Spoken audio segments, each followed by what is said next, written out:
Law went into effect over the weekend. It requires any private employer with 25 or more employees to use the E-Verify system. Those opposed to the law believe it can cause a mass exodus of Florida's migrant population. But the impact of this law will all depend on how strictly it's enforced. We sent Wink News reporter Rodaris Richardson to investigate how that will happen. Rodaris. Well, Governor DeSantis' office has made it clear. They told me in a statement that, quote, any business that exploits this immigration crisis by employing illegal aliens instead of Floridians will be held accountable, end quote. The question is how the state will enforce the law and what role our local troopers, officers, and deputies play.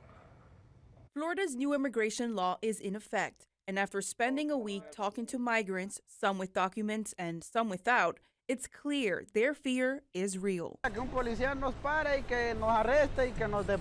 Ovid, a construction worker, is undocumented. He fled Guatemala 8 years ago for a better life here in Southwest Florida. He told me he's afraid he will be stopped by the police, arrested, and deported.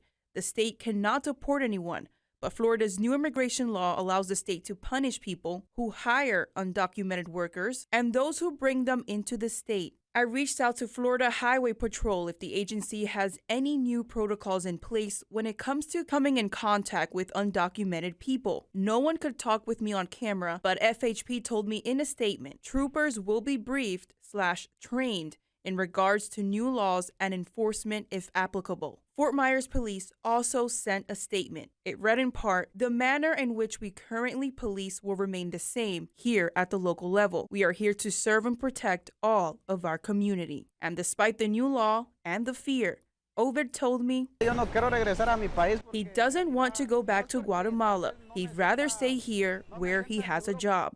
But it remains to be seen whether he'll be able to keep that job and stay in Southwest Florida in the coming days and weeks and months.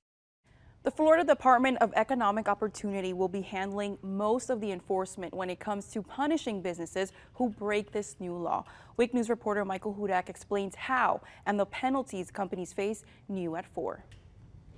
Well, the bill